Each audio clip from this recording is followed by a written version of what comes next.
Olá, minha gente, sejam todos muito bem-vindos a mais uma aula de Ciências da Escola Padre Anemias. Então, hoje nós vamos estudar sobre genética e seus fundamentos, tá? Então, aqui a gente observando uma foto, um casal com dois filhos. Então, essas duas crianças tanto têm características maternas quanto paternas, tá certo? E aí nós vamos entender um pouquinho como é que isto acontece, tá certo? Então, vamos lá.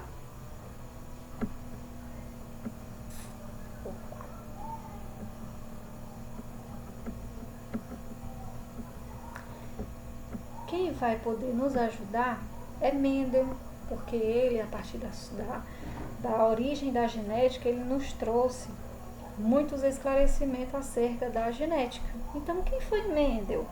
Então, Mendel foi um monge, tá certo, que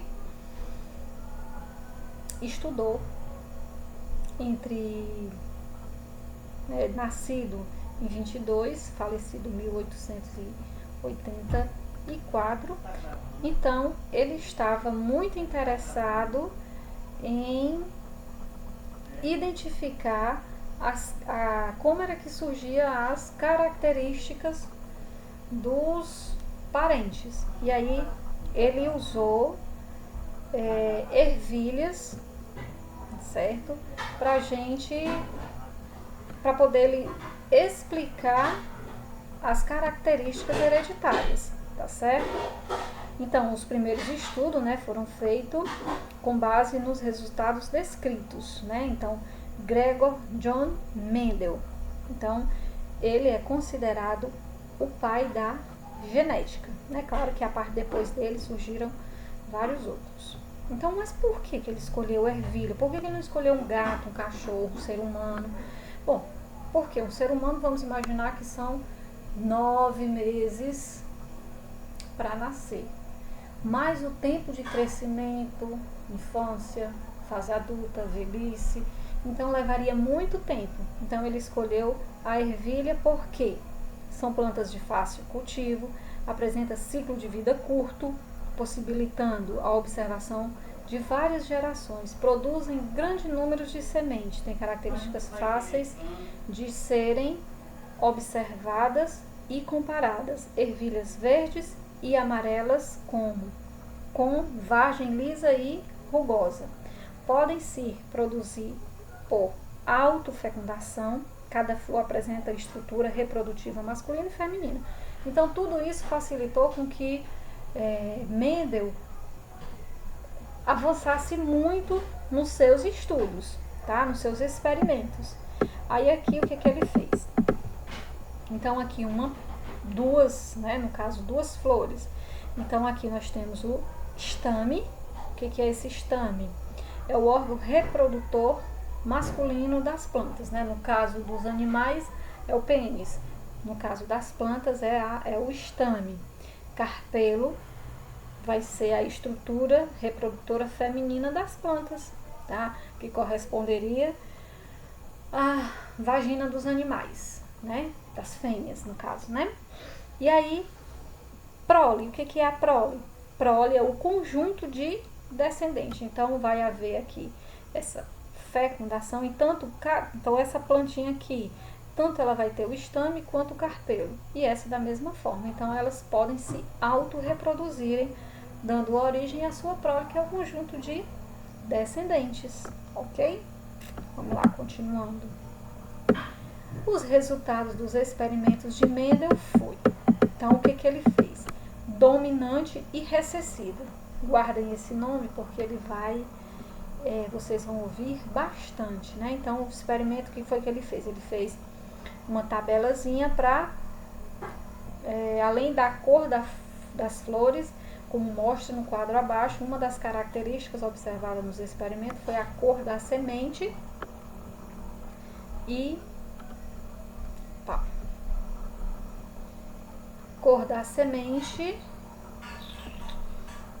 das ervilhas, certo? Então aqui, cor dominante. Opa, deixa eu ver.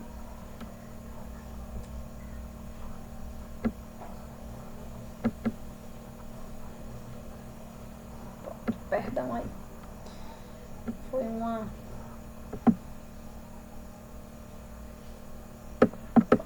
Aqui.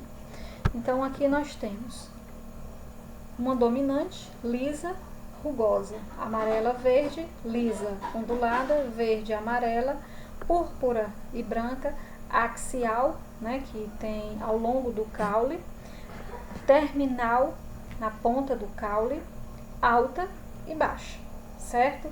Então, a partir dessa fecundação, o que ele identificou? Então, o que ele fez? Ele cruzou ervilhas de semente amarela de linhagem pura. O que é linhagem pura?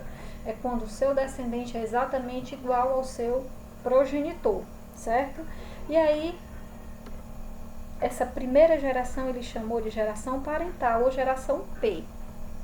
Então, imaginemos aqui, a primeira são os pais. E a geração de descendentes é chamado de F1, né? Vamos imaginar aqui filhos, os primeiros filhos, para tentar vocês entenderem, certo? E aí o que ele fez? Vamos aqui observar, tá? Ele pegou uma semente que era para a geração parental, uma verde e uma amarela. E aí ele pegou essa daqui, que é uma dominante. Como é que eu sei, professora? Vezão, vezão. Isso aqui determina a dominância desse ser. Esse daqui é recessivo, ou seja, essa daqui vai se sobrepor a essa. Se eu misturar, por exemplo, um pouco de leite com um pouco de café, o que vai predominar? É o café, né? O café ele vai tendenciar a ficar mais escuro, tá?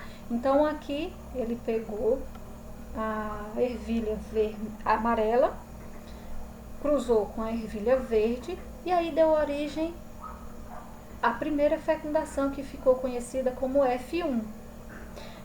E aí aqui, veja bem, ficou dominante, tá?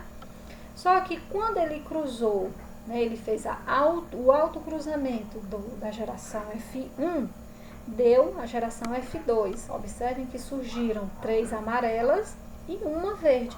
Por que só apareceu uma verde e não 2, como as amarelas? Já que a geração parental era 1 por 1. Simplesmente porque esse daqui ele era recessivo, esse daqui se sobrepunha a este. Por isso que só deu origem um indivíduo nessa cor e já na geração F2 e não aqui na geração F1. Certo? Então, com os resultados, o Mendel concluiu que a cor das sementes era determinada por um par de fatores hereditários que posteriormente receberam o nome de alelos, ou seja, de fatores responsáveis pelas características dos indivíduos que podem passar de uma geração para a outra por meio da reprodução. Então, os alelos é o que vai transmitir, né, essas características aos descendentes, ok? Vamos lá. Ó, um outro exemplo aqui, ó. Por que, professor, que aqui deu igual? Porque aqui ele é um heterozigoto. Por que heterozigoto, homozigoto? Vamos primeiro entender o que é isso. Porque ele está aqui como dominante, mas ele não é 100% dominante, diferente desse, que é vezão, vezão. Aqui é vezão, vezinho, tá? E aí isso faz com que ele seja dominante, porém ele não é 100% dominante. E aí quando vai ter esse cruzamento aqui, aí deu origem a 2 seres de cores diferentes, tá? Então esse daqui é um homozigoto. Por que ele é um homozigoto? Porque eles são iguais, vezão, vezinho. Aqui, professora, ele é um heterozigoto dominante. Então aqui, ó, um homozigoto dominante, heterozigoto dominante. Aqui, heterozigoto recessivo. Por que recessivo? Porque começou com vezinho, vezão. E aqui, um homozigoto recessivo, porque essa cor dele não se sobrepõe à outra, tá certo? Então, homozigoto são indivíduos, eles tanto podem ser dominante quanto recessivo, só que eles estão iguais, ou é Vzão, Vzinho. E o heterozigoto pode ser recessivo ou dominante, só que vai ter Vzão, Vzinho ou Vzinho, Vzão. Ok, gente? Esse assunto ele é um pouquinho mais complexo. Eu sei que as dificuldades irão surgir, mas é importante que vocês estudem, aprendam, perguntem, para não ter dúvida, tá certo? A atividade vai para o grupo. Espero, né, que vocês acompanhem, que vocês perguntem, que vocês interajam, tá certo, gente? Tenham todos uma excelente aula.